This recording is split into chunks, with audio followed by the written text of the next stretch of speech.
So over here you can see that I have an image, and let's say what I want to do is I want to apply mask so that only the bread is seen and the rest is hidden. So one of the ways to do that is to do a selection to the bread right here and then apply mask to this. So to do that, over here I'm going to go around onto the quick selection tool and then use the quick selection brush right here. Let me increase the size and then draw around to select out the bread right here, which I want to be seen. So I'm just going to go around and draw around right here, just like this, and then until the bread is selected, as you can see, just like this.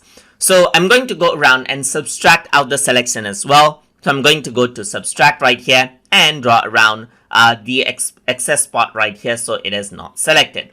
Once I'm happy with the selection, what I can do is I can go around over here and simply click on add layer mask option. So once I do that, the layer mask is added in, and now I can make further adjustment by using the brush right here to add in a bit of mask right here. Let me just go around, right click right here, go around onto the top just like this, and then go around over here and draw around. As you can see, you can go around onto the eraser right here, right click and go around over here and then just draw around, as you can see right here.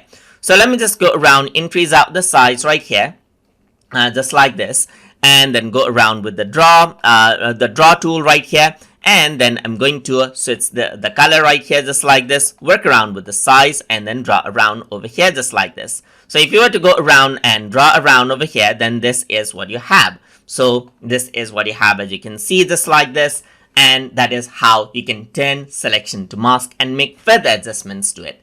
So I hope you guys learned something as always. And as always, please like, comment, share, and subscribe.